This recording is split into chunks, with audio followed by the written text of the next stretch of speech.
Brand Real Estate, broadcasting live from the R4 Convention, RE/MAX International Convention at the fabulous Mandalay Bay in Las Vegas. And I'm here with Ali Memar, or Memar. How do you pronounce that? Memar. Memar, okay. Third time's a charm. Ali, you're from Bergen County, New Jersey, Richfield? Richfield and Fort Lee, I have two offices. You're a little closer to you there. All right, so what we do here on Randon Real Estate is talk about the national real estate marketplace and how every market is different. And we can look at, charts and graphs and everything else to tell you what might be going on in the marketplace. But until you talk to people on the ground, it's kind of like, if the CIA wanted to try to, take somebody out, they can only go so far with the satellite photos and the eavesdropping. You got to have a guy there with the ice pick to get it done. So you're the guy with the ice pick. You good for that? All right, beautiful. So, our audience obviously is a listening audience on radio, and so we have a couple of things that you and I are looking at together that we're going to try to describe to them so they can get a feel, kind of an image in their mind. And the first thing is that when we look at a marketplace, knowing that everyone is different, there are two very key things that we look at. One of them is how have the home prices done. And I don't mean in the last month, okay? You hear a lot in the news, who gets it wrong every day. The news comes out and says, well, home prices have gone down 0.1% in the last month. What does that mean? And the answer is it means nothing, right? Nothing, especially in local. Yeah. It doesn't mean anything. Right, so you hear a national stat, you hear them compare, even this March compared to last March is still zooming in too close. So we focus on at least a 10-year cycle. Right. And everybody out there is talking about the housing collapse, right? The housing meltdown, the housing collapse. And yet, in the New York metro area, where your marketplace is in the suburbs, you're what, a few minutes out of Manhattan? Right outside the river, the other side of the river. Yep. So you cross over the George Washington Bridge and you're there. Yep. The housing crisis, has it hit your marketplace? What's it like there? Well, it did hit, but we bounced back pretty fast. We didn't go down as average rest of the country went down. Right. We went down probably somewhere around 15% the last 5 years. Well, we're bouncing back. We went up almost 2% last year. All right, so the value's already coming back. And the chart that you and I are looking at that I can describe for the listeners is you start off 10 years ago at something along the lines of about $300,000 average sale price in Bergen County, and it went up to a peak of just about $500,000. That's right. And now it's come back down again to about $350,000. Right. So if you bought it at $500,000, you lost $150,000. But if you bought 10 years ago, and you and I are always telling everybody buy and hold, right? Yeah, so, buy and hold. That's the key to real estate investment. Right, buy and hold. Yeah. You want to buy, people like to talk about buying and flipping. It's one of the things that frustrates me because, my life is dedicated to educating people on how to get rich in real estate, but not quick. There's no get rich. It's not going to happen. Right. And so the flippers, everybody buys into this idea of buy low, sell high. Right. But what are flippers doing? They're buying low and selling just a little bit less low. Exactly. They hope to get a steal, rip off some little old lady. Right. And then, I shouldn't say that because there are a lot of very honest, decent flippers out there. But the point is, our brand of real estate investing is long-term accumulation of a portfolio. Right. So are you starting to see, because the prices have come down, it was tougher in Richfield, New Jersey to generate a positive cash flow.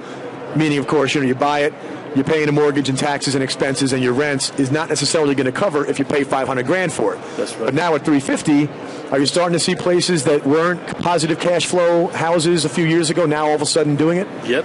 I have investment coming to my office every day. You do? Yeah, absolutely.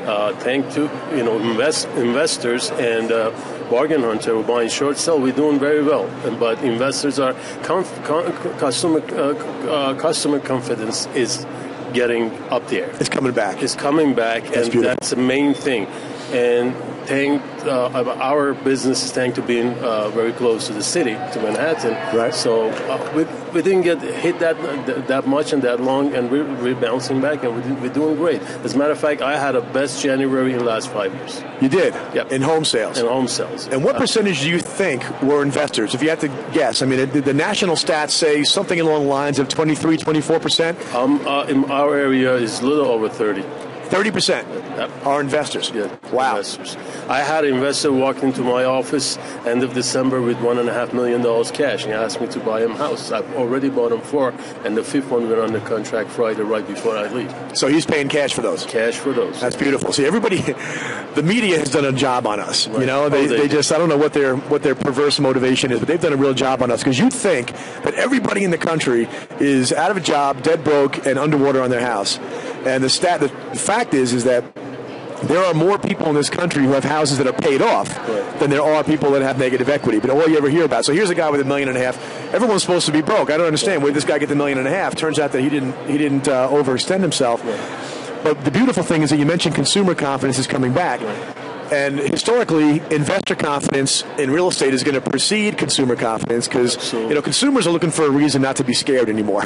Yeah, and media had to stop, which I think they already stopped scaring people. Well, a lot of the media wants to see the president reelected, and so they're all about how the economy's roaring back now, right? Yeah, if you watch CNBC, the economy's roaring back. If you watch Fox, the economy's over a cliff. So absolutely. You got to know who you're watching. Exactly. We try to be straight here, and so that's exciting to hear that upwards of more than a third of your transactions are investors, because that, in my opinion, is what's going to solve the housing crisis. Everywhere, we're in Las Vegas where we sit right now. They have gotten hit pretty hard by the housing crisis, about as hard as anybody. And they're seeing investors from all over the globe converging on their marketplace because, listen, it's a brand name city. Everyone in the world's heard of it. Right. And they recognize a bargain, I guess, when they see one. Are you seeing overseas investors coming into northern Jersey? Yes. You are? Yes. We have people from Canada. Yeah. We have people from China. We have a big Chinese population in the area, and Korean. Okay. So they're bringing money and they're investing. That's fantastic. And again, when the overseas investors are investing in American real estate, and you walk around here and you find a lot of people that are like, shoulders are slunched forward, like, oh, this is the worst economy since the Great Depression, and yet somebody's coming in from Korea and buying up 25 houses in the neighborhood. What do they know that we've forgotten? Right. They know that America always rebounds. That's what they know. Right. And if we're in a slump right now, you look around the country, you see places like your marketplace that still fairly expensive, but it's a blue chip. The economy that drives your market is the Big Apple. So there's no one company or one industry. Even when Wall Street went sideways, New York real estate only kind of hiccuped. Right. Right around 2008, there was a hiccup. And then all of a sudden, it's a pure supply and demand thing. 23 million people living in the New York metro area. There are people that are leaving. You look at the migration out of there. That's just because it's population density, and it's an expensive place to live. What do you think about what your new governor is doing? He seems to be getting some traction on cutting government spending and maybe lowering taxes in New Jersey. He tried to lower taxes, but in my opinion, if I have to talk to him to face, I tell him just leave everybody else alone, focus in New Jersey. Don't start campaigning for everyone. We hired you to work for us, not for...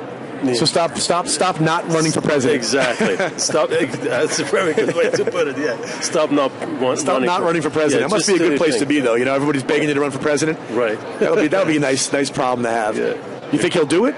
I don't believe he does. It sounds like it's too late now. It's too late, and he gave us his word that he's going to finish his term. He's going to run the state. Yeah, so let him, Yeah, we like him because, the best thing about him, I like a lot of things about him, but I just love when somebody from the press asks him a question he doesn't like, and then he just dresses him down, he just tunes him up in front of everybody. Exactly. So he's popular in a lot of ways because people are starting to recognize that in this day and age, like we said before, depending on what channel you're watching, you're getting a spin, and if you don't know that, then it's propaganda. If you do know it, then you know what you're listening to. Yeah, we went through too many bad governors over the past 20-something years. Yeah, you think Corzine's going to jail? I hope so. All right. Anything else you want to add? Thank you very much for being on the show. Only thing I want to add for the listener, real estate is very personal and it's very local. Don't be fooled by the numbers you hear. Right. They tell you 35%, they're calculating 75% in Arizona and 0% in Manhattan. Right. They bring you the average. Right. Look at in your local area and see what's going on in that market. It's a national marketplace. There's something for everybody. Every market is different, and you need to have boots on the ground if you're going to know what to do. So thank you very much for being here, Ali. I appreciate it. What is your website? Memar at remax.net. Okay, beautiful. You're listening to Rand on Real Estate, broadcasting from the RE/MAX Arthur Convention in Las Vegas. Stay with us.